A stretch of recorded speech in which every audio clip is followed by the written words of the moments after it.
لا حول ولا قوة إلا بالله العلي العظيم. حسبنا الله ونعم الوكيل. نعم المولى ونعم النصير. الحمد لله رب العالمين،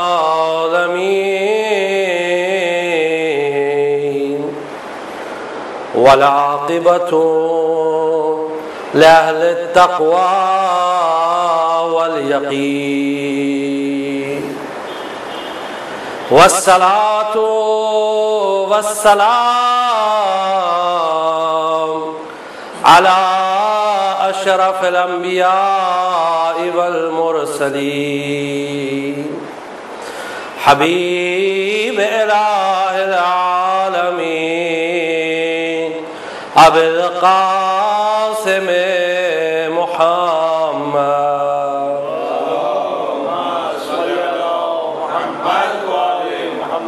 صلى الله عليه وآله المعصومين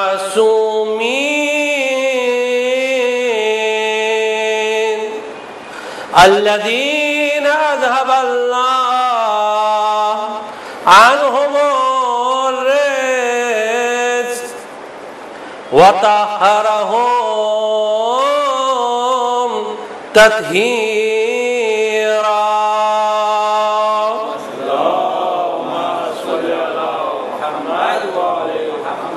سيما بقية الله في الأرض،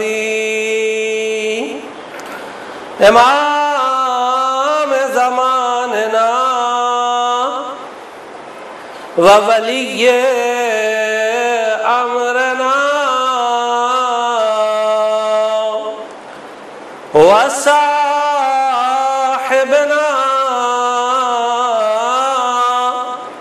ومولانا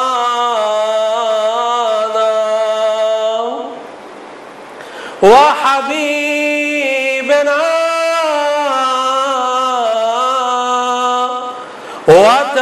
وطبيبنا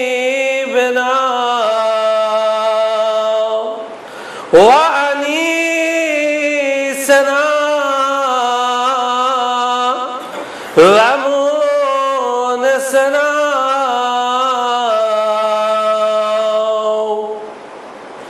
الكهف الحسين وغياث المضطر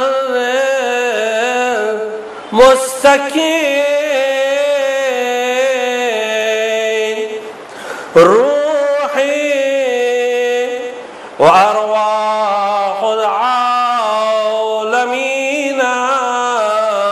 له الفداء. أما بعد، فقد قال مولانا الحسين بن علي عليهما السلام: إن الناس عبيد الدنيا والدين لائق على ألسنتهم، يعوتونه ما درت معايشهم، وإذا محسوا بالبلاء قل الديانون. صدق مولانا الحسين بن علي عليهما السلام. صلوات.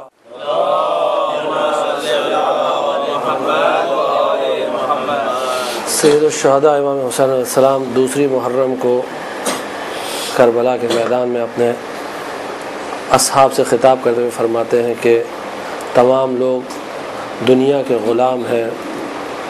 ان الناس عبید الدنیا والدین لائق علی السنتہم، اور دین ان کی زبان پر صرف چپکا ہوا ہے. یہوتونہ، جسے وہ گھماتے رہتے ہیں. ما درت معایشہم، جب تک کہ ان کی زندگی چلتی رہتی ہے ان کو لطف آتا رہتا ہے، وہ لطف لیتے رہتے ہیں دین کے نام سے. فَإِذَا مُحِّسُوا بِالْبَلَا، لیکن جب ان کا امتحان لیا جاتا ہے، ان کو مبتلا کیا جاتا ہے، پریشانیوں میں آتے ہیں، قلت دیانون، تو بہت کم افراد ایسے ہوتے ہیں جو دیندار رہتے ہیں، جو واقعاً دین پر باقی رہتے ہیں۔ سلسلے کو آگے بڑھانے سے پہلے دو چیزیں تھیں۔ ایک سوال یہاں کل ہوا تھا مجلس کے بعد، اگر جو لوگ مزاج سے واقف ہیں وہ جانتے ہیں کہ ہم تقریباً ہر عشرے میں اس بات پر تاکید کرتے ہیں کہ جو ہم نے کہا اگر اس کے متعلق کوئی بھی سوال ہو تو آپ پوچھ سکتے ہیں، اور جب چاہے پوچھ سکتے ہیں، کوئی مسئلہ نہیں ہے۔ تو لیکن جو ہم نے کہا اس کے متعلق، ہاں اس سے موضوع سے ہٹ کے نہیں، جو موضوع میں بات ہو رہی اس پہ، ورنہ باقی تو العلم للہ۔ ایک صلوات پڑھ دیجئے۔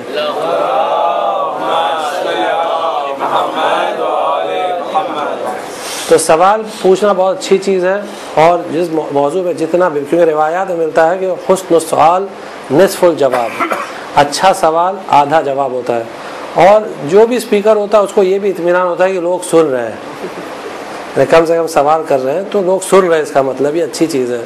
ورنہ پھر وہ خود بھی تشویش میں رہتا ہے کہ پتہ نہیں جاگ رہے ہیں کہ سو رہے ہیں لوگ، کیونکہ آنکھ کھول کے سونا بھی ایک فن ہے، آرٹ ہے، ہر آدمی کے بس کی بات نہیں ہوتی ہے۔ بہرحال سوال یہ تھا کہ اگر کوئی سوال کرے تو کیا اس سے ہم اس طرح کہیں کہ تم پہلے پڑھ کر آؤ؟ تو بات یہ نہیں تھی، اگر جس نے بھی سنا، بات یہ نہیں تھی کہ سوال اگر کوئی پوچھے تو اس کو اس طرح کا جواب دے۔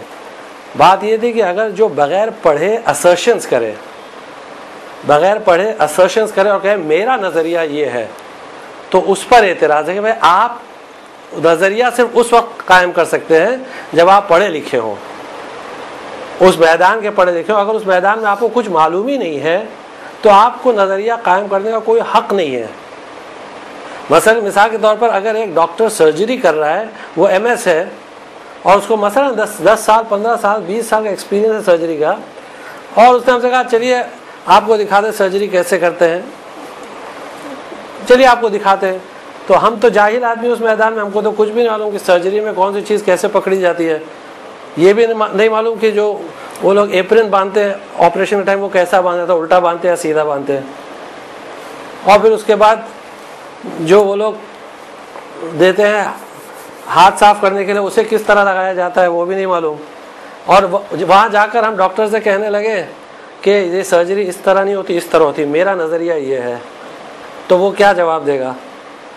وہ یہ کہے گا ٹھیک ہے میں آپ کی بات پہ غور و فکر کروں گا، یا سوال کا جواب دے گا نہیں، کہے گا بھائی آپ کو اس چیز کے بارے میں کچھ معلوم نہیں ہے، آپ پہلے پڑھیے اس کے بعد مشورہ دیجیے۔ assertion، ہاں اگر ہم کو ساتھ میں لے گیا تو ہمیں پورا پوچھنے کا بھائی یہ کیا ہے، وہ کیا ہے، یہ کیا ہے، اور وہ اگر پیشنٹ ڈاکٹر ہے تو وہ جواب دے گا ہاں اس کو یہ کہتے ہیں، اس کو وہ کہتے ہیں۔ سوال جتنا بھی پوچھے، اور پھر یہ تو سنت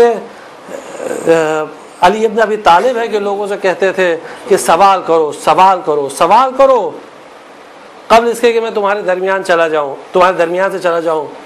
اور عرب سوال کیا کرتے تھے کہ ہمارے بال میں جو کتنی ہے، اونٹ کے ہمارے بال کتنے ہیں، آسمان میں تارے کتنے ہیں، کیونکہ ان کی جو بدھی تھی وہیں تک چلتی تھی، اونٹ میں کتنی جو ہے، ہمارے بال میں کتنی جو ہے، اونٹ میں کتنے بال ہیں، آسمان میں کتنے تارے ہیں، اس کے علاوہ ان کا دماغ چلتا نہیں تھا۔ تو سوال جتنا بھی کرے کوئی مسئلہ نہیں ہے، اور سوال کرتے رہے، اور قرآن نے حکم دیا ہے فَاسْأَلُوا أَهْلَ الذِّكْرِ، سوال کرو صاحبان ذکر سے، ان کنتم لا تعلمون من البینات والزبر، اگر تمہیں معلوم نہیں ہے تو تم سوال کرو، اچھی چیز ہے، بہت اچھی چیز ہے، سوال کرتے رہنا چاہیے۔ ہاں یہ ہے کہ ادب کے ساتھ، جو پرسوں کی مجلس میں آپ کی خدمت میں عرض کیا تھا کہ جب کوئی سوال کرے تو یعنی جیسے ویسٹ میں کلچر ہے نا کہ کھڑے ہو کے بیچ میں روک کے اور اس کا فرسٹ نیم پکار کے اور اس سے سوال، وہ کلچر نہیں۔ اسلامی کلچر، اسلامی تہذیب یہ ہے کہ ادب سے سوال کریں۔ ایون اگر آپ جو لوگ واقف ہیں درس خارج میں یا علماء کے درمیان جو ان کا درس ہوتا ہے تو اسٹوڈنٹ بیچ میں سے سوال پوچھتے ہیں، اور جو پڑھاتا رہتا ہے وہ عالم ہوتا ہے یا مرجع رہتا ہے، صاحب رسالہ رہتا ہے، درس خارج کے مدرسین، درس خارج کے مدرسین، درس خارج کے اسٹوڈنٹس سب بیٹھ کے بیچ میں سوال کرتے ہیں۔ اگر ان کا نظریہ اس بات سے متفق نہیں تو بولتے ہیں، باقاعدہ بولتے ہیں کہ آقا یہ ایسا نہیں ہے، ایسا ہے، کوئی حرج نہیں اس میں، لیکن پڑھنے کے بعد اور سوال ادب سے. دوسری چیز ایک صاحب نے فہرست دی بہت لمبی چوڑی سوالوں کی, 3-4 موضوعات اس میں آ گئے, لیکن وہ خود آتے نہیں ہیں, خالی موضوع دے کے چلے گئے. یہ بھی اچھی چیز ہے, لیکن اگر وہ آئیں تو پھر پڑھیں تو اچھا رہے گا. ایک صلوات پڑھ دیجئے.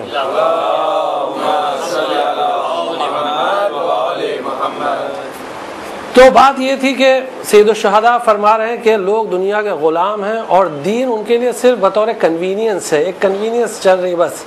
اور جب ان کا امتحان لیا جاتا ہے تو وہ بہت کم اس میں کامیاب ہوتے ہیں, بہت کم دیدار افراد ہوتے ہیں. اور یہاں بات کر یہاں تک پہنچی تھی کہ روح کی زندگی علم ہوتی ہے, علم کی موت جہالت ہوتی ہے. اسی لیے انبیاء علیہ السلام نے قرآن میں بار بار اللہ میں پناہ لی ہے کہ ہم کو جاہلوں میں نہ بنا, انبیاء نے. اور اللہ نے بھی ان کو بعض اوقات یہ حکم دیا ہے کہ تم جاہلوں میں سے نہ بنو. اگرچہ یہ خطاب انبیاء سے, نبیوں سے تھا, ایڈریس نبیوں سے تھا, لیکن ایکچولی وہ ہم لوگوں کو بات بتائی جا رہی ہے, کیونکہ انبیاء تو سب معصوم ہوتے ہیں, نبی تو سب معصوم ہوتے ہیں, اور وہ کوئی عصمت سے ہٹ کے تو کوئی جاہل معاذ اللہ نعوذ باللہ بنے گا تو نہیں. تو یہ صرف ہمارے لیے ہے کہ تم کبھی جاہلوں میں نہ بنو, ورنہ اگر تم جہالت کے گھوڑے پر سوار ہوگے تو یہ جہالت تمہیں اٹھا کے پھینک دے گی. اگر کسی جاہل کے دوست بنو گے تو وہ جاہل تمہیں گمراہ کرے گا. اسی لیے جاہل سے دوستی بھی ریکمینڈ نہیں کی گئی ہے, سختی کے ساتھ منع کیا گیا. جاہل دیکھ لو تو اس سے دور رہو. اور اسی کے ساتھ ساتھ یہ ہے کہ بہت ہی احتیاط کرو, اور علم کے میدان میں جتنا زیادہ ہو سکے آگے بڑھتے رہو, جتنا ہو سکے. یعنی کبھی یہ نہ سوچو کہ اب ہم کو کافی نالج ہو گئی ہے. اب اس کے بعد دوسری منزل پر آتے ہیں جو غفلت کی منزل ہے, کہ غفلت جو ہے وہ ایک ایسی چیز ہے کہ جس وجہ سے روح سو جاتی ہے, روح سو جاتی ہے, اور انسان کی روح میں پھر کافی مسائل پیدا ہوتے ہیں. تو غفلت کے متعلق قرآن نے کافی ذکر کیا ہے اور روایات میں کافی ہے, لیکن یہاں صرف 2 آیتیں آپ کی خدمت میں عرض کرتے ہیں. ایک سورہ انبیاء کی ابتدائی 2-3 آیتیں ہیں, 3 آیتیں ابتدائی بگننگ ورسز ہیں. سورہ انبیاء قرآن کا 21 چیپٹر ہے. سورہ انبیاء اسے پروفٹس کا ذکر ہے, اس لیے سورہ انبیاء کے نام سے مشہور ہے. یہ آیت اس طرح سٹارٹ ہوتی ہے کہ اقترب للناس حسابهم, لوگوں کا حساب نزدیک آ گیا ہے. اقترب للناس حسابهم, لوگوں کے لیے ان کا حساب یعنی نزدیک آ گیا ہے, یعنی موت کا وقت آ گیا ہے. کسی کی موت کا زندگی کوئی بھروسہ نہیں ہے, کب کس کو آ جائے کوئی بول نہیں سکتا. تھوڑی دیر پہلے تک ہم بات کرتے رہے, اس کے بعد پھر پتہ چلا کہ تھوڑی دیر بعد چلے گئے, اللہ کو پیارے ہو گئے. کسی کو نہیں. آج کل تو موت الفجع, وعلیکم السلام, موت الفجع ہے. تو اقترب للناس حسابهم وهم فی غفلۃ معرضون, اور وہ غفلت میں اپنی پیٹھ دکھا کے چلتے چلے جا رہے ہیں. غفلت میں ٹوٹلی نیگلیجنٹ, یعنی متوجہ ہے ہی نہیں, دے آر ناٹ اٹینٹیو. اللہ کی طرف, رسول کی طرف, قرآن کی طرف, امام کی طرف, کسی کی طرف متوجہ نہیں, ان کی توجہ نہیں, اٹینشن نہیں ہے, صرف دنیا میں ہے. اور دنیا میں کیا ہے؟ ما یاتیہم من ذکر من ربہم محدث الا استمعوہ وہم یلعبون لاہیۃ قلوبہم. یہ قرآن کا اعلان ہو رہا ہے. ان کے پروردگار کی طرف سے ان کے پاس کوئی نیا ذکر آیا نہیں ہے, کوئی ریمائنڈر ابھی آیا نہیں ہے. من ذکر من ربہم محدث, یعنی آتا نہیں ہے کہ الا استمعوہ, وہ سنتے ہیں, باتوں کو سنتے ہیں. غور کریے, قرآن کے جملات ہیں, باتوں کو سنتے ہیں. الا استمعوہ وہم یلعبون, جبکہ وہ کھیل کود میں بزی ہیں, لہو و لعب میں بزی ہیں, وہ دنیا کی بیہودی اور بیکار چیزوں میں بزی ہیں.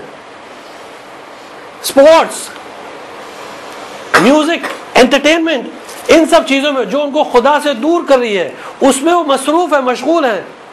وہم یلعبون لاہیۃ قلوبہم, اب ان کے دلوں کی, ان کی روحوں کی یہ حالت ہے کہ وہ لہو کے عالم میں ہے, وینٹی میں ہے, ایک دم. الہاکم التکاثر, تکاثر نے یعنی دنیا کی زیادتی نے, اللہ نے تم کو دولت دی, اللہ نے تم کو ثروت دی, اللہ نے تم کو قوت دی, اللہ نے تم کو اقتدار دیا, تو اس لہو, ان چیزوں نے تم کو الہا کر دیا, یعنی تم بھٹک گئے اس کی وجہ سے. اتنا مصروف, اتنا بزی اور اتنا مشغول ہو گئے کہ اب نہ اللہ کی طرف متوجہ، نہ رسول کی طرف توجہ، نہ امام کی طرف توجہ، کسی کی طرف توجہ نہیں. ذکر آ رہا ہے لیکن دل متوجہ نہیں ہے. اور آج کل جو سب سے بڑی بلا ہے آج کے زمانے میں، یہ لاہیتاً قلوبہم پہ یاد آ گیا. لاہیتاً قلوبہم، ان کی روحیں لہو میں مبتلا ہیں، لہو و لعب میں. وہ کیا ہے آج کل سب سے بری بلا؟ یعنی کمپیوٹر کے بعد یہ موبائل فون، اور اب تو جو یہ آئی فون آ گیا، یہ تو اور بری بلا ہے. اس میں ایپس، یہ وہ، لڑکے جوان گیمز میں لگے ہوئے ہیں، اور ایسی ایسی گیمز اور کمپیوٹر پہ گیمز کہ رات کو ایک حدیث ہے، یہ حدیث سن لیجیے، بہت انٹرسٹنگ ہے، یعنی بہت اچھی حدیث ہے. رسول اللہ کے بارے میں ملتی ہے کہ رسول اللہ کبھی بھی رات کو مسلسل سوتے نہیں تھے. جیسے ہم لوگ کیسے سوتے ہیں، 11-12 بجے سوئے تو پھر فجر کے 8 بجے اٹھتے ہیں، اس سے پہلے نہیں اٹھتے ہیں، سو رہے ہیں لگاتار. لیکن رسول اللہ ایسے نہیں تھے. رسول اللہ ہر تھوڑی دیر بعد اٹھ کر 2 رکعت 4 رکعت نماز پڑھ کے پھر سو جاتے تھے، اور ان کی نیند بالکل ہلکی رہتی تھی. یہ رسول اللہ کے بارے میں حدیث ہم نے پڑھی اور سنی، اور آج کے جوانوں کو دیکھا کہ ہر ایک گھنٹے یا 2 گھنٹے بعد اٹھ کے کمپیوٹر پہ سٹیٹس دیکھتے ہیں گیم کا، پتہ نہیں کچھ اس میں جمع کرتے رہتے ہیں، کچھ ہے ہم تو کھیلتے نہیں، جانتے بھی نہیں. لیکن پوچھے بھائی کیا کر رہے ہو؟ کہا نہیں وہ سکور جمع کر رہے ہو، پوائنٹ جمع کر رہے کچھ. بھائی یہ جمع کرے تمہارے کام نہیں آئے گا. اس میں رات کو اٹھ کے 2 بجے بیٹھ کے پوائنٹس جمع کر رہے ہیں، کچھ کر رہے ہیں پتہ نہیں کیا. یہ لاہیتاً قلوبہم، ان کے دل انہی چیزوں میں مصروف ہیں، پلے میں، اسپورٹ میں، بیہودی چیزوں میں، جن کا دین سے کوئی تعلق نہیں، کوئی ربط نہیں، دنیا سے کوئی ربط نہیں. یعنی اگر اس میں کمائی ہو، اگر وہ چیز کر رہے ہیں تو ٹھیک ہے، ورنہ بیکار اور بیہودی چیزیں ہیں. تو یہاں قرآن کہہ رہا ہے کہ ان کا حساب نزدیک ہے. اقترب للناس حسابهم وهم فی غفلۃ معرضون، وہ غفلت میں ہیں اور پیٹھ دکھا کے جا رہے ہیں. اور ذکر آیا نہیں ان کے پاس مگر یہ الا استمعوا وهم يلعبون. ابھی ذکر آیا نہیں، وہ سنتے ہیں، ہاں کسی نے تذکر دیا، کسی نے ریمائنڈ کیا، لیکن اس کی طرف متوجہ نہیں ہے. کیوں؟ وہ کھیل کود میں بزی ہے، کھیل کود میں بزی ہے. اور پھر اس کے بعد قرآن دوسری آیت میں سورہ یونس کی آیت نمبر 7 ہے، ان الذین لا یرجون لقاءنا، وہ لوگ جو ہماری ملاقات کی امید نہیں رکھتے ہیں. کیا عجیب جملہ ہے قرآن کا، ہماری ملاقات کی امید نہیں رکھتے، یعنی ان کو ایسا یقین ہے ہی نہیں کہ مرنے والے ہیں. ان کو ایسا لگتا ہے کہ موت دوسروں کے لیے ہے، جبکہ وہ جانتے ہیں کہ موت ایسی یقینی چیز ہے کہ جس سے کوئی انکار نہیں کر سکتا. اور ہر آدمی مسلسل کانسٹنٹ اسٹیٹ آف چینج میں ہے. جو بات اکثر ہم اس بات کو دہراتے ہیں کہ ہر بچہ یہ سمجھتا ہے کہ ہمارے ابا بوڑھے ہی پیدا ہوئے تھے، جب یہ پیدا ہوئے تو ان کی داڑھی سفید تھی. ایسا نہیں ہے، ابا بھی کبھی جوان تھے، آج بوڑھے ہو گئے، کل تم بھی بوڑھے بنو گے. جس طرح کل تم بچے تھے آج بڑے ہو گئے تو اس طرح کل تم بھی بوڑھے بنو گے. ہر ایک کو بوڑھا بننا، ہر ایک کو اس دنیا سے جانا ہے. قرآن یا سورہ یونس میں کہہ رہا ہے ان الذین لا یرجون لقاءنا ورضوا بالحیاۃ الدنیا واطمأنوا بها والذین کانوا بآیاتنا غافلون. اور یہ وہ لوگ ہیں کہ جو دنیا کی زندگی سے راضی ہیں، دنیا کی زندگی سے راضی ہیں، یعنی ان کو کسی طرح دنیا مل جائے، بائی ہک اور بائی کروک، چاہے جس طریقے سے، بیگ بورو اور سٹیل، جو بھی طریقہ. بس ان کا سلوگن کیا ہے کہ دنیا کے اس جہاں میں نقش و نگین ہے، اور کوڑی کے اس جہاں میں نقش و نگین ہے، اور کوڑی نہیں تو کوڑی کے بس 3 ہیں. یعنی دنیا، ان کا سلوگن یہ ہے کہ کوڑی کے اس جہاں میں نقش و نگین ہے، اور کوڑی نہیں تو کوڑی کے بس 3 ہیں. یعنی کوڑی یعنی پیسہ، پیسہ کوڑی آپ نے سنا ہوگا، پیسہ کوڑی.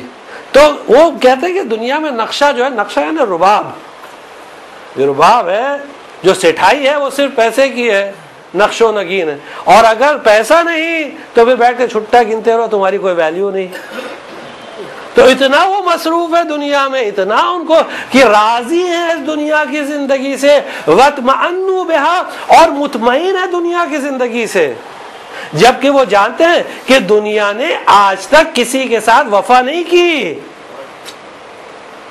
انہوں نے دیکھا دنیا نے کسی کے ساتھ وفا نہیں کی، کوئی بھی کبھی بھی میسج آیا چلے گئے. اور آج کل تو آپ دیکھ رہے ہیں کہ حالات ایسے ہیں کہ جیسے جیسے زمانہ بڑھتے جا رہا ہے عمریں کم ہوتی جا رہی ہیں. ایسے ایوریج لائف اسپین لوگ کہتے ہیں بڑھ گیا، لیکن سڈن ڈیتھ اتنی زیادہ ہو رہی کہ لوگوں کو اس سے عبرت حاصل کرنا چاہیے. کوئی کبھی بھی جا سکتا ہے، ہمیشہ آمادہ رہے اس کے لیے. والذین هم عن آیاتنا غافلون، یہ وہ لوگ ہیں جو ہماری آیات سے غافل ہیں. تو اگر آپ نے غور کیا ان آیات پر اور احادیث کی روشنی میں تو آپ دیکھیں گے یہ ورڈ غفلت یعنی نیگلیجنس یعنی اٹینشن پے نہیں کرنا. ان کے جو اسباب اور جو ریزنز بتائے گئے ہیں اگر آپ ان پر غور کریں تو آپ دیکھیں ان کے ریزنز کیا بتائے گئے ہیں کہ انسان دنیا میں مشغول ہو جائے پوری طرح سے. دیکھیے ہرگز اس بات سے روکا نہیں جاتا ہے ہرگز کہ دنیا حاصل نہ کرو، مثلا کام کاج نہ کرو، دھندا پانی نہ کرو، یہ بالکل جائز نہیں ہے، قطعاً جائز نہیں ہے. یہاں دو باتیں مختصر آپ کی خدمت میں پیش کریں. ایک عثمان ابن مظعون رسول اللہ کے صحابی تھے. جنت البقیع میں جو عثمان ہیں وہ عثمان ابن مظعون ہیں، وہ تیسرے خلیفہ عثمان ابن عفان نہیں ہے، یہ عثمان ابن مظعون ہے. یہ رسول اللہ کے خاص صحابی تھے اور حضرت علی نے جو اپنے بیٹے کا نام عثمان رکھا تھا وہ ان کی بنا پر رکھا تھا. جو حضرت علی بیٹے کا نام عثمان تھا وہ ان کی بنا پر تھا، عثمان ابن مظعون. اور زیارت میں بھی ملتا ہے عثمان ابن علی پر سلام بھیجا جاتا ہے کیونکہ شہداء کربلا میں سے تھے وہ. تو اگر آپ شہداء کربلا کی زیارت پڑھیں گے جو تفصیلی زیارت ہے اس میں لکھا السلام علی عثمان ابن علی ابن ابی طالب. جب کسی نے مولا سے پوچھا کہ یہ نام کیوں رکھا عثمان، کہا یہ عثمان ابن مظعون کی بنا پر رکھا ہے. یہ عثمان ابن مظعون بہت ہی صوفی مزاج تھے. صوفی مزاج آپ سمجھتے ہیں نا، یعنی ایک دم ایسیٹک لائف سٹائل. مثلا جا کے بیٹھے ہیں مسجد میں تو گھر آ ہی نہیں رہے، عبادت میں لگے ہوئے ہیں. حتیٰ کہ ان کی وائف نے جا کے کمپلین کیا یا رسول اللہ میرے شوہر جا کے مسجد میں بیٹھے رہتے، گھر کی پرواہ نہیں کرتے، گھر نہیں آتے اور ہم لوگ کی دیکھ بھال نہیں کرتے اور جو روابط ہیں جو ریلیشنز ہیں اس کو مینٹین نہیں کرتے ہیں. رسول اللہ کا عثمان کے پاس بھائی کیا کر رہے ہو؟ کہا یا رسول اللہ عبادت کر رہا ہوں. رسول اللہ رحمۃ للعالمین تھے نا، اور اعلیٰ خلق انک لعلی خلق عظیم کی منزل پر فائز تھے، خلق عظیم کی منزل پر فائز تھے، اس لیے بہت پولائٹلی بات کرتے تھے. رسول اللہ نے کہا کہ میں یہ دین ہرگز لے کر نہیں آیا ہوں، میرا یہ دین نہیں ہے، یہ روحانی یہ جو مونکس کی زندگی نہیں ہے، روحانیت کی لائف نہیں ہے. اسلام میں یہ ہے رسول اللہ کا میں خود نکاح کرتا ہوں، میرے خود بچے ہیں، میں خود یہ ساری چیزیں جو دنیا داری ہے کام دھندا سب میں کرتا ہوں، تم یہ کیا کر رہے ہو؟ یہ ہمارا دین نہیں ہے. جاؤ کام دھندا کرو، جاؤ بیوی بچوں کو سنبھالو. رسول اللہ نے عثمان بن مظعون کی مذمت کی اور عثمان بہت اچھے آدمی تھے، انہوں نے رسول اللہ کی بات سنی اور پھر جیسا رسول اللہ حکم دیا ویسے کیا. اور ویسی سیم واقعہ مولا کائنات کے ساتھ درپیش آیا کہ مولا کائنات کے بعد ایک آدمی آیا کہنے لگا کہ وہ میرا بھائی ہے، بڑا متقی ہے. کہتا ہے تقویٰ کرو، گھر سے ہی نہیں نکلتا، بس عبادت کرتا رہتا ہے اور اس کے بیوی بچوں کو ہم کو دیکھنا پڑتا ہے، کھانا پینا راشن سب ہم کرتے ہیں. مولا کہنے لگا چلو تمہارا بھائی ہے چلو. کہنے لگا کیا بھائی کیا یہ سب؟ کہا نہیں وہ میں تقویٰ پریکٹس کر رہا ہوں. یعنی امیر المومنین مولا المتقین کو وہ تقویٰ سکھا رہا ہے. دیکھیں یہی جو ہم اسرشد کی کل بات کر رہے تھے نا، ایک مرتبہ مولانا نے کس کے ڈانٹا، زور سے ڈانٹا، جو بلاغہ میں ہے زور سے ڈانٹا، بےہودے چل جائے کام دھندا کر پھر تقویٰ پریکٹس کرنا. یہ اسلامی تعلیم ہے، جا کے پہلے کام دھندا کرو پھر اس کے بعد تقویٰ پریکٹس کرو. تو ایسا ہرگز نہیں ہے کہ دنیا چھوڑ دے، نہیں، دنیا چھوڑنے کی بات قطعاً اسلام میں نہیں ہے. آپ محنت کریے، دنیا کے لیے جستجو کریے. اور قرآن نے کہا وابتغوا من فضل اللہ، جو مقدر میں ہے اس کا فضل یعنی اس سے بھی زیادہ طلب کرو. وابتغوا من فضل اللہ، جو مقدر میں ہے وہ تو ملے گا. اس آیت کی تفسیر میں امام فرماتے ہیں جو تقدیر میں ہے جو مقدر ہے وہ تو ملے گا، لیکن تم اس کے اور اس کے ابو تم ٹرائی کرو. آپ نے غور کیا یہ دنیا کی تعلیم دی جا رہی ہے، لیکن اسی کے ساتھ ساتھ دنیا سے اٹیچمنٹ کا مطلب کیا ہے؟ سورہ حدید کی آیت لِكَيْ لَا تَأْسَوْا عَلَىٰ مَا فَاتَكُمْ وَلَا تَفْرَحُوا بِمَا آتَاكُمْ. ایسا نہ ہو کہ اگر دنیا میں نقصان ہوا تو سر پکڑے ہیں گولی کھا کھا کے سو رہے ہیں. یا سوسائڈ کی بات کریں، بہت قرضہ ہو گیا، اب سوسائڈ کرنا ہے، قرضے میں ڈوب گئے سب لوگ، جماعت سب لوگ ایک دوسرے کو مار. ابھی ریسنٹلی آپ نے پڑھا ہوگا اخبار میں آیا، ایک مسلمان ڈاکٹر تھا، اس نے گھر کے لیے لون لیا، مسلمان فیملی تھی، گھر کے لیے لون لیا، اور جب لون ادا نہیں کر سکا تو قرضہ بڑھتا چلا گیا، اور اس کے بعد کہا کہ آپ قرضہ ادا نہیں کر سکتے تو ہسبینڈ بھی ڈاکٹر، وائف بھی ڈاکٹر، بچے بھی ڈاکٹر، 2 لڑکے وہ بھی ڈاکٹر، لیکن سب نے میس سوسائڈ کر لی، مل کے سوسائڈ کر لی. اس لیے کیونکہ اللہ کی ذات پہ بھروسہ نہیں ہے، اور اپنی ذات پہ بھروسہ کرے سمجھ رہے ہیں ہم خود اپنے رزاق ہیں. تو قرآن یہاں کہتا ہے لِكَيْ لَا تَأْسَوْا عَلَىٰ مَا فَاتَكُمْ. اگر نقصان ہو تو سر پکڑ کے مت بیٹھو، افسوس نہ کرو اب کیا ہوگا. وَلَا تَفْرَحُوا بِمَا آتَاكُمْ. اور اگر اللہ نے دنیا کی کوئی نعمت دی تو اس پہ اکڑو مت، غرور و تکبر نہ کرو. اگر پیسہ آ گیا تو اب تکبر اتنا کہ اکڑ کے چل رہے، زمین میں پیر ہی نہیں رکھ رہے، ہوا میں ہی ہے، سر اٹھا کے چل رہا. لا تمش فی الارض مرحا، سورہ بنی اسرائیل میں اللہ کہہ رہا ہے ولا تمش فی الارض مرحا، زمین میں اکڑ کے مت چلو. انک لن تخرق الارض ولن تبلغ الجبال طولا. تمہارے اکڑ کے چلنے سے نہ زمین پھٹ جائے گی اور نہ تم پہاڑوں کے برابر قد میں ہو جاؤ گے. اس طرح اکڑ کے مت چلو. سورہ لقمان میں وغضض من صوتک واقصد من فی مشیک، یعنی جب چلو تو ماڈریٹلی چلو، ماڈریٹلی، ماڈریشن. یعنی جہالت کی بات میں ایک پوائنٹ یہ بہت امپورٹنٹ تھی جو رہ گئی تھی، اب ماڈریشن کا تو یاد آئی. امام فرماتے ہیں تم جب بھی جاہل کو دیکھو گے، جاہل کو پہچاننے کا ایک طریقہ دیکھو، وہ ایکسٹریمز میں بات کرے گا، یا اس طرف یا اس طرف، یا بالکل جو ہے وہ اس اینڈ پہ یا بالکل اس اینڈ پہ. لا یری الجاہل الا فی افراط او تفریط یا الا مفرطا او مفرطا.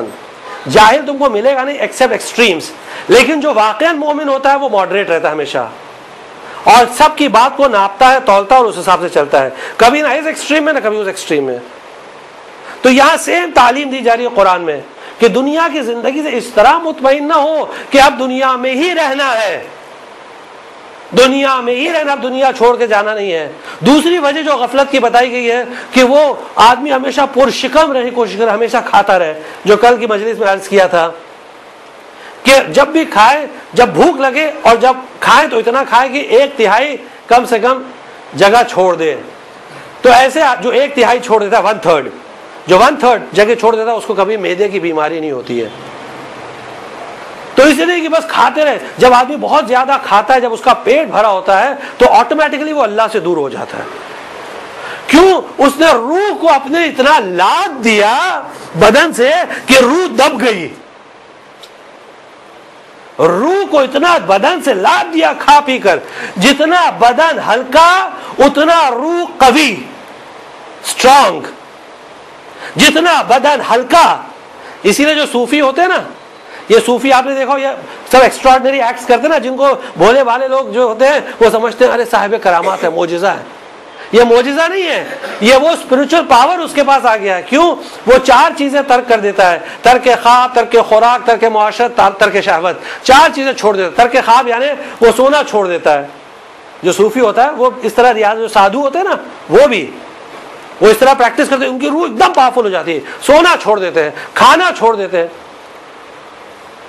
شہوت چھوڑ دیتے ہیں، فیملی ریلیشنز ایک دم چھوڑ دیتے ہیں، معاشرات بالکل چھوڑ دیتے ہیں، پہاڑوں پہ چلے جاتے ہیں، خانقاہ میں چلے جاتے ہیں، اکیلے بیٹھے تھے ریاضت کرتے ہیں، اللہ اللہ کرتے رہتے ہیں. تو آٹومیٹکلی جب وہ باڈی کو ایک دم ہلکا کرتے ہیں تو روح پاورفل ہو گئی. یہاں قرآن اور روایات کی روشنی میں یہ ہے کہ دنیا حاصل کرو، صوفیوں کی طرح دنیا چھوڑو مت. رسول اللہ نے منع کیا ہے، قرآن نے منع کیا ہے، لیکن اس کے ساتھ ساتھ اتنا دنیا کو نہ لاد دو کہ روح دب جائے. اسپرچولیٹی کا مطلب یہ ہوتا ہے، اتنا نہ لاد دو کہ ہمیشہ کھا رہے پی رہے، ہمیشہ کھانے پینے کی سوچتے ہیں. ایک سلوات پڑھ دیجیے آپ لوگ تھوڑا.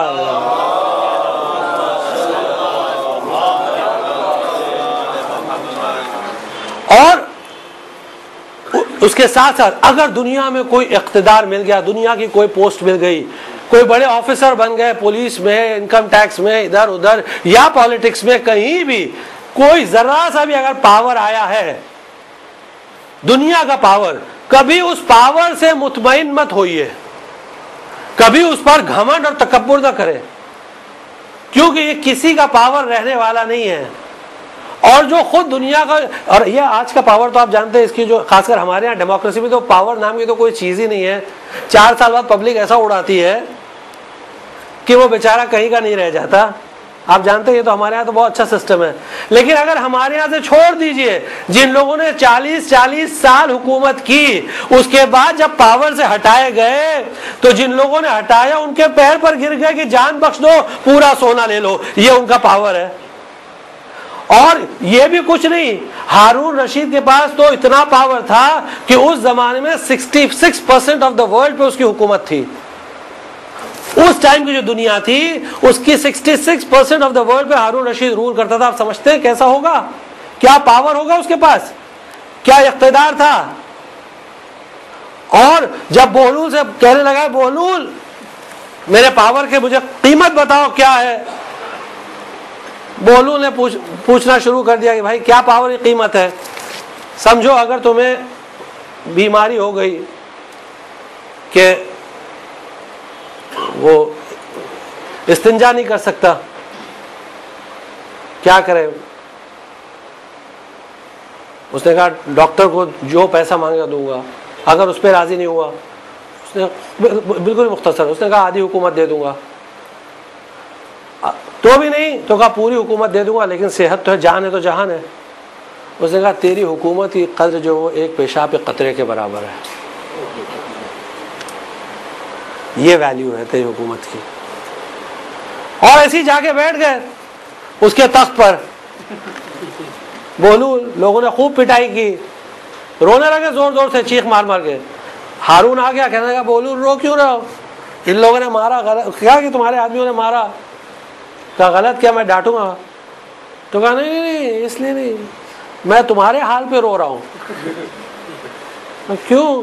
کہا میں تھوڑی دیر بیٹھا تو اتنی مار پڑی، اور تو جو اتنے سالوں سے بیٹھا ہے تیرا کیا انجام ہوگا، بہت مار پڑے گی. دنیا کا اقتدار اگر آتا ہے، ذرا سا بھی اقتدار، تو آدمی اپنے آپے میں نہیں رہتا، اپنے کنٹرول میں نہیں رہتا. جتنی قدرت، جتنی طاقت سامنے والوں کو دکھانا چاہتا ہے اتنی طاقت دکھاتا ہے. یہ غفلت کی علامت ہے. یعنی وہ اللہ کو بھول گیا، وہ رسول اللہ کو بھول گیا. بہت ساری داستانیں ہیں یہاں، بہت ساری، لیکن ابھی اس وقت وہ نہیں ہے. اب فوراً سلیوشنز پہ آتے ہیں کہ غفلت کا سلیوشن کیا ہے. جو کازز ہوا تو آپ کو سب بتا دیا، پلے اینڈ سپورٹ، دنیا سے راضی رہنا، یہ ساری چیزیں غفلت. آدمی دنیا میں بزی رہے، کھیل کود میں، کھانے پینے میں، بس اقتدار میں، پاور میں، نشہ، پاور کے نشے میں چور. اب اس کا سلیوشن کیا ہے؟ ویسے تو سلیوشن بہت ہیں روایات میں، حدیث میں، لیکن اگر اس میں ایک ایک پہ ڈسکشن شروع کریں تو 10 مجلس کم پڑے گی، کیونکہ ائمہ نے اتنی تعلیمات دی ہے کہ ایک ہی پوائنٹ پہ آپ سنیں، ہو سکتا ہے کہ آپ تھک بھی جائیں کہ ایک ہی پوائنٹ پہ اتنا بول رہے ہیں، کچھ اور موضوع بدلیے. لیکن ائمہ نے تعلیم دی ہے، ساری چیزیں حدیث و کتاب موجود ہیں. صرف 2 کا ذکر کرتے ہیں، صرف 2 کا بس، تاکہ آپ اس کی طرف متوجہ ہو جائیں. بس 2 چیزوں کا ذکر. غفلت، نیگلیجنس کا اپوزٹ ہے حفظ، یاد رکھنا. اب حفظ ہمیشہ انسان متوجہ رہے، اللہ کی طرف متوجہ رہے، قرآن کی طرف متوجہ رہے، نبی کی طرف متوجہ رہے، امام کی طرف متوجہ رہے، حدیث کی طرف متوجہ رہے.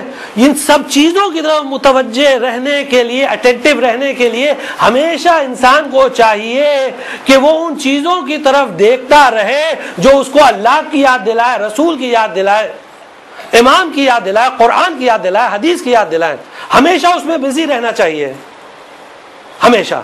اور اس کا طریقہ کیا ہے؟ قرآن نے کہا ان الذکر تنفع المؤمنین، یاد دہانی، reminders are good for believers. مسلسل یاد دلاتے رہنا چاہیے. اور اس کا طریقہ یہ ہے کہ بہترین طریقہ جو بتایا گیا ہے وہ آپ کلاسز رکھیے، اور اچھے مدرس کو، عالم کو جو جانتا ہے جس لیول میں بھی، اس کو بلائیے، وہ کلاسز لے، پڑھائے. ایوری ویک کم سے کم ہفتے میں 1 بار.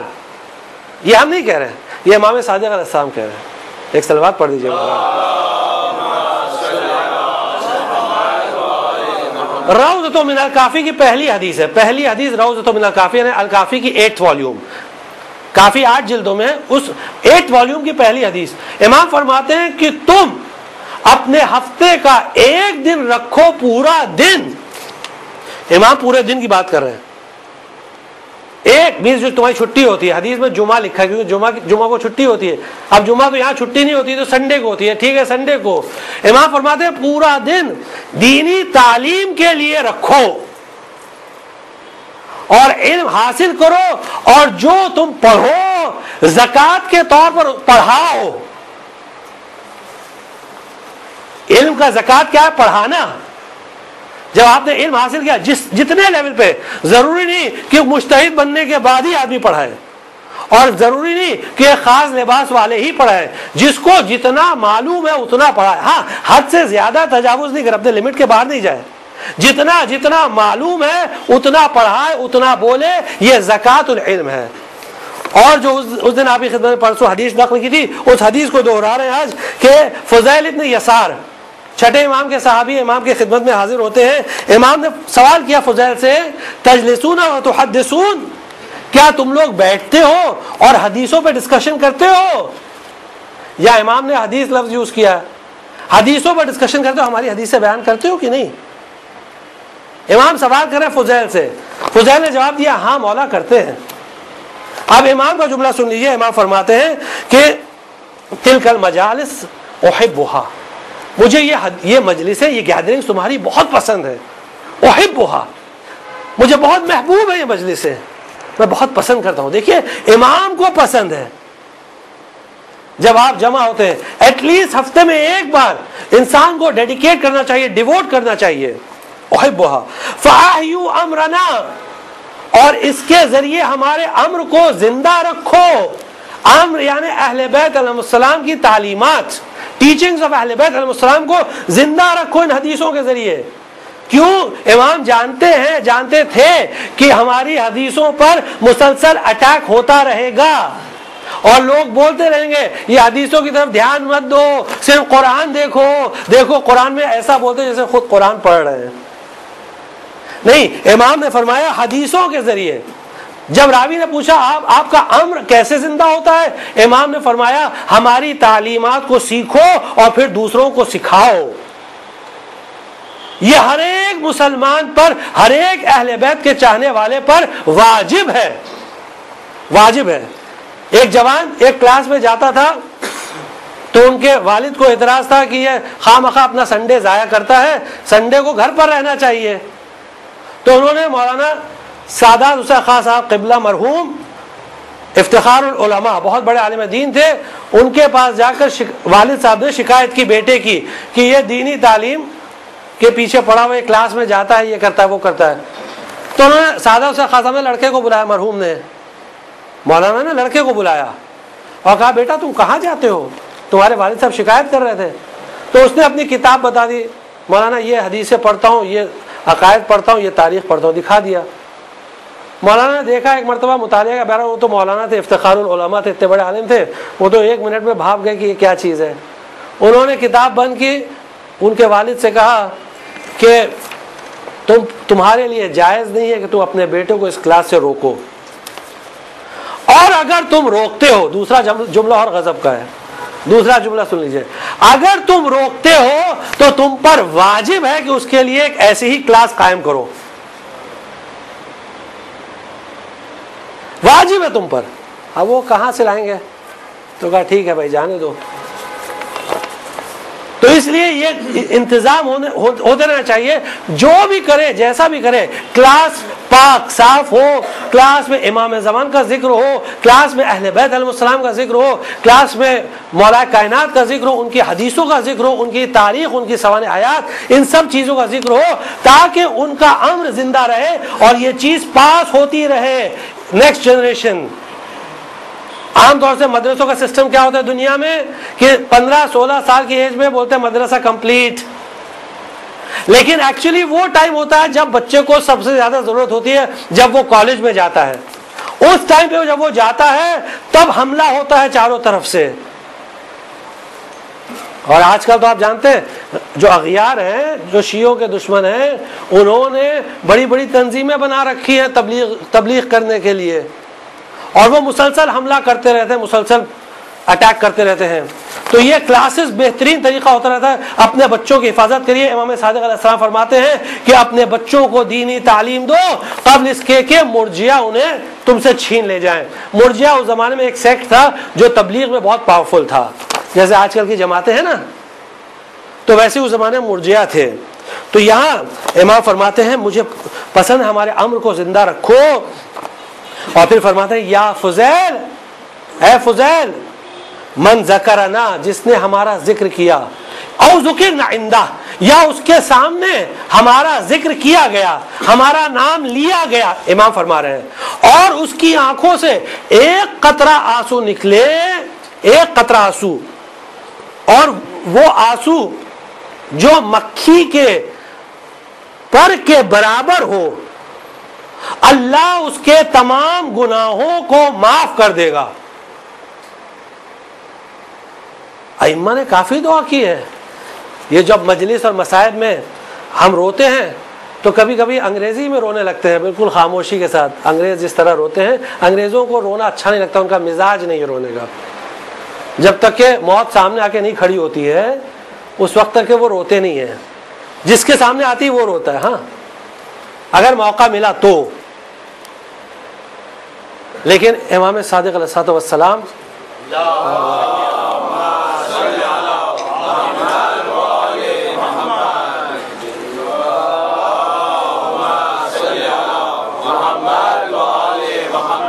امام فرماتے ہیں کہ پروردگارا تو ان آنکھوں پر رحمت نازل کرنا جو ہمارے لیے بہتی ہے.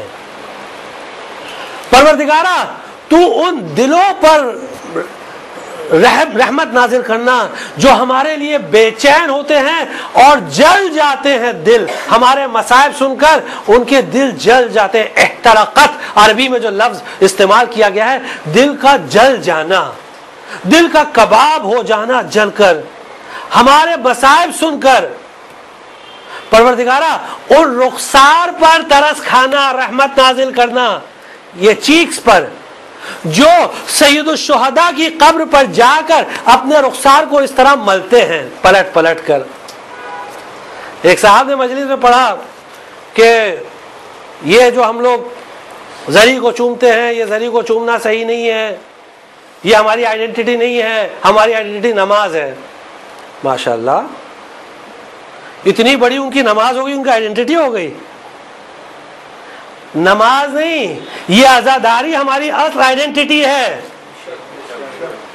یقین کریے اس بات کو. ہم یہ نہیں بولے نماز مت پڑھیے، نہیں، نماز واجب ہے اور نماز کے بغیر کوئی عمل قبول نہیں ہوتا ہے. الصلاۃ عمود الدین، ان قبلت قبل ما سواها وان ردت رد ما سواها. اگر نماز قبول ہوئی تو تمام اعمال قبول ہوئے، اگر نماز رد ہوئی تو تمام اعمال رد ہوئے. لیکن نماز جو ہم پڑھتے ہیں وہ قیافے کا نام ہے، وہ فریم کا نام ہے. یہ عزاداری روح ہے، نماز ہے. ایک صلوات پڑھ دیجیے.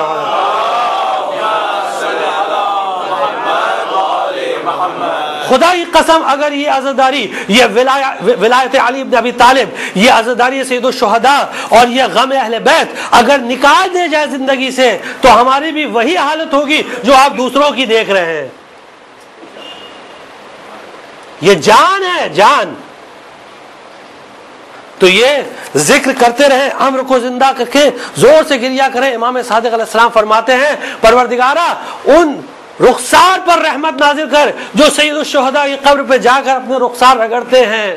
زری پر، اب آج تو قبر نہیں ہے، زری ہے، تو زری پر جا کر رخسار کو ملیں، چیکس کو ملیں. پروردگارا ان آوازوں پر رحمت نازل کر جو زور سے بلند ہوتی ہیں، جو زور سے بلند ہوتی ہیں ہمارے لیے، ہمارے لیے بلند ہوتی ہے. اسی لیے امام زمان علیہ الصلوۃ والسلام دعا ندبہ میں فرماتے ہیں کہ فَلْيَبْكِ الْبَاكُونَ، اگر کسی کو رونا ہے تو سید الشہداء پر رونا. وَيَزِجَّ الزَّاجُونَ وَيَعِجَّ الْعَاجُونَ، یہ عربی کے لفظ ہیں. زجا کریا کرنا، عجا آدمی ایک دم یعنی جیسے جوان بیٹا چلا گیا، سب کچھ لٹ گیا. واقعہ سید الشہداء کی منزلت سمجھیے. ایسی مجلسیں قائم کریے، امر کو زندہ رکھیے. اور آیت اللہ وحید خراسانی فرماتے ہیں، ابھی زندہ، اللہ ان کی حفاظت کرے، مرجع دینی ہے، کہتے ہیں یہ عزاداری، یہ ان کا جملہ، یہ ہمارا نہیں ہے، یہ عزاداری یہ صرف 2 مہینے کا کام نہیں ہے، یہ سال بھر کا کام ہے. لیکن یہ 2 مہینہ عزاداری کی بہار ہے. پورا سال اس عزا کو زندہ رکھیے. یہ سید الشہداء کا ماتم. امام فرماتے ہیں اگر ایک قطرہ آنسو نکلے تمام گناہ معاف ہو جائیں گے. یہ حدیث متفق علیہ ہے، تمام شیعہ علماء نے اس کو ایکسپٹ کیا ہے.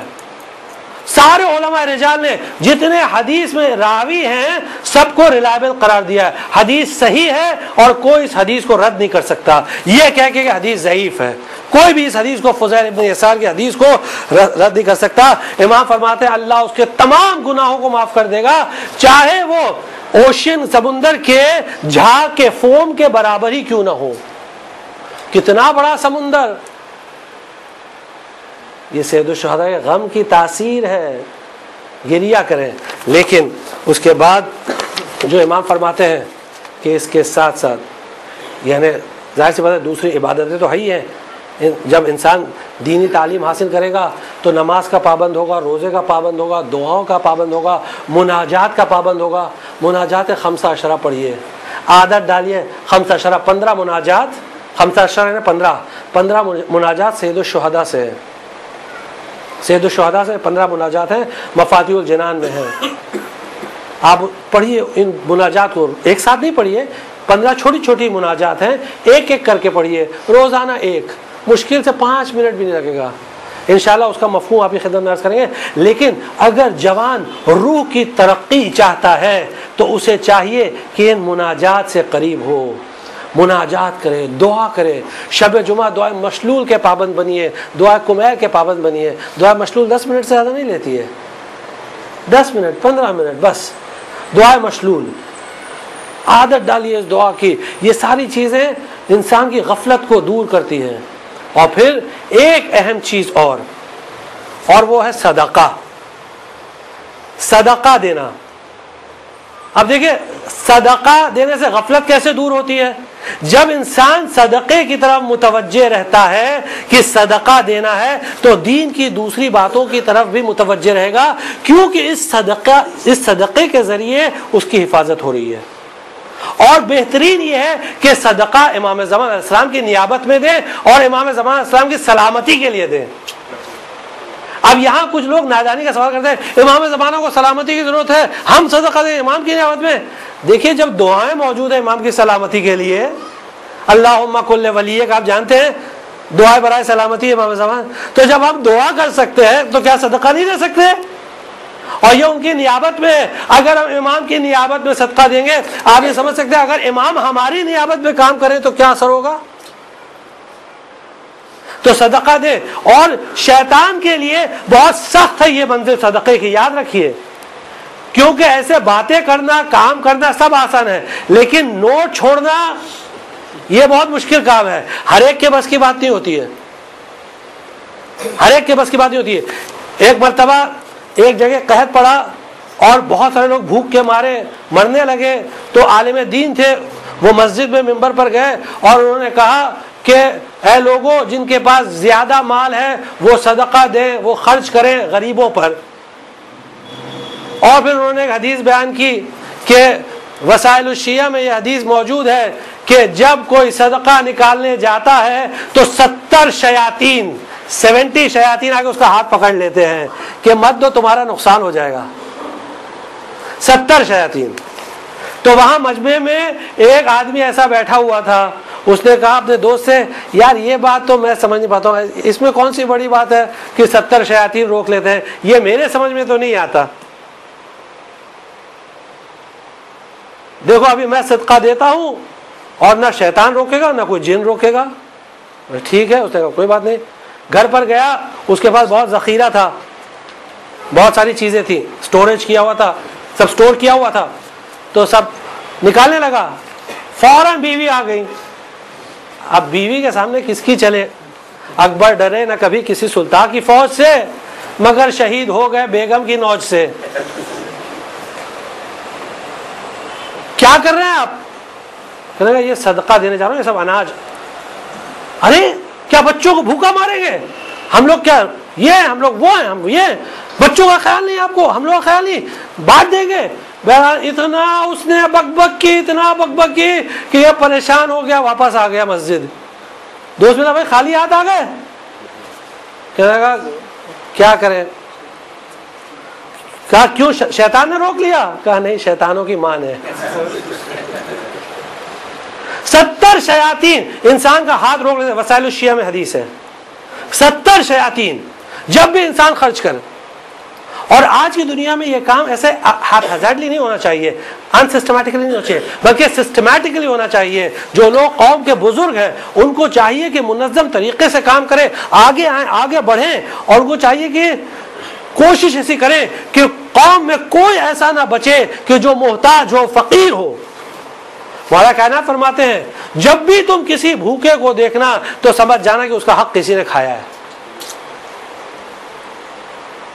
تو یہ ہماری ذمہ داری ہے. یہ صدقہ بڑی اہم چیز ہے, یہ انسان کو روک کر رکھتی ہے.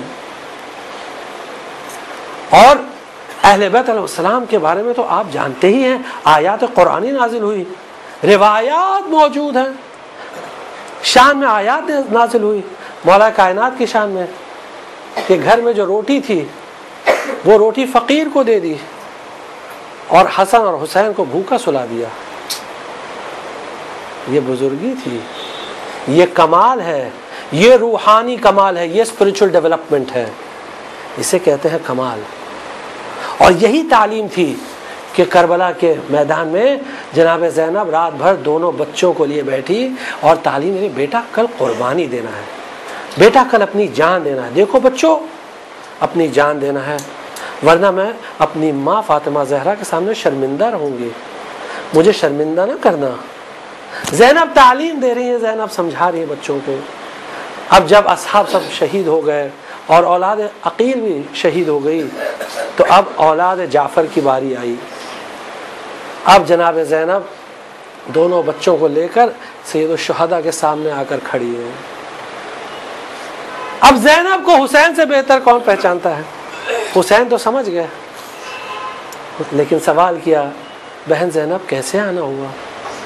کہا بھیا ان دونوں بچوں کو لے کر آئی ہوں, ان کو قربان کر دیجیے, میں آپ کے صدقے ہو جائیں. حسین نے اجازت دے دی, بہت مختصر سے مسائل بس. حسین نے اجازت دے دی. اب آئے, اب زینب نصیحت کر رہی ہے. زینب نصیحت کر رہی ہے, بیٹا لڑنے تو جا رہے ہو لیکن 2 چیزوں کا خیال رکھنا. بچوں جنگ ایسی کرنا کہ لوگ کہیں کہ ہاں یہ علی کے نواسے ہیں اور جعفر طیار کے پوتے ہیں. میر انیس کہتے ہیں تم کیوں کہو کہ لال خدا کے ولی کے ہیں, فوجیں پکار اٹھے نواسے علی کے ہیں. ایک خیال یہ کرنا بیٹا اس طرح جہاد کرنا جو حق کے جہاد ہو, اور دوسرا خیال یہ رکھنا بیٹا میں جانتی ہوں کہ 3 دن سے تم بھوکے پیاسے ہو, لیکن پانی کی طرف رخ نہ کرنا کیونکہ خیمے میں سکینہ پیاسی ہے, بچے پیاسے ہیں, اور بچوں تمہارا بھائی علی اصغر پیاسا ہے, تو اگر چاہے جتنی طلب ہو پانی کی فرات کا رخ نہ کرنا. زینب نے نصیحت کی, بچوں کو رخصت کیا.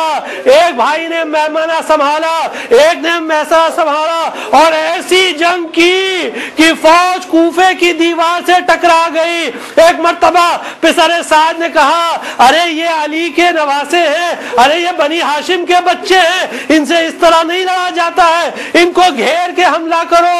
اب مقتل کا جملہ ہے، کسی نے پتھر مارا، کسی نے تیر مارا، چھوٹے چھوٹے بچے زمین پر آئے، مامو جان ادرکنی ادرکنی۔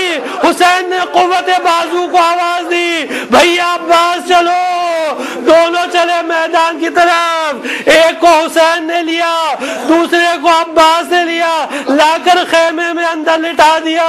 زینب مسلح پر ہے، فضہ نے آ کر کہا بی بی چلیے دونوں بچے آئے ہیں، بی بی دونوں بچے آئے ہیں۔ زینب نے کہا ارے کیوں آئے؟ میں نے انہیں واپس آنے کے لیے تھوڑی بھیجا تھا۔ فضہ نے ہاتھ جوڑ کر کہا بی بی آ کر دیکھیے تو کس حالت میں آئے ہیں۔ اب جو زینب نے دیکھا تو ایک طرف اون کا لاشا، دوسری طرف محمد کا لاشا۔ زینب نے گریہ نہ کیا، سجدے میں گئی، پروردگارا تیرا شکر ہے معبود، ربنا تقبل منا۔ میں نے مقتل میں کہیں نہیں دیکھا کہ زینب نے گریہ کیا، نہ کربلا میں گریہ کیا اور محمد کے لیے، نہ کوفے میں کیا، نہ شام میں کیا، کبھی زینب نے اون و محمد کا ماتم نہیں کیا۔ ہاں ایک مرتبہ جب زینب مدینے پہنچی اور شوہر عبداللہ کے اصرار پر جب گھر میں داخل ہوئی تو جیسے ہی دو چھوٹے چھوٹے بستروں کو دیکھا، ایک اور کا بستر، دوسرا محمد کا بستر، ارے ماں کا کلیجہ، ماں کا کلیجہ بھر آیا۔ بس ایک مرتبہ منہ پیٹا، واہ محمد۔ وَسَيَعْلَمُ الَّذِينَ ظَلَمُوا أَيَّ مُنقَلَبٍ يَنقَلِبُونَ إِنَّا لِلَّهِ وَإِنَّا إِلَيْهِ رَاجِعُونَ رَضًا بِقَضَائِهِ تَسْلِيمًا لِأَمْرِهِ لَا مَعْبُودَ سِوَاهُ۔ پروردگارا امام زمانہ علیہ السلام کے ظہور میں تعجیل فرما، پروردگارہ امام زمانہ علیہ السلام کے ظہور میں تعجیل فرما، بحق الزہرا امام زمانہ علیہ السلام کے ظہور میں تعجیل فرما، بحق الحسین امام زمانہ علیہ السلام کے ظہور میں تعجیل فرما، ہم کو ان کے اعوان و انصار میں شمار فرما۔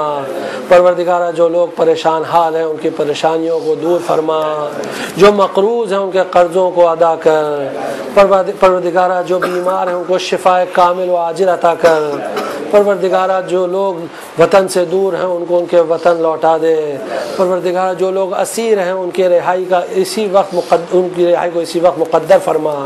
پروردگارہ ہم کو دنیا میں زیارت حسین اور آخرت میں شفاعت حسین سے مشرف فرما۔ وآخر دعوانا الحمدللہ رب العالمین۔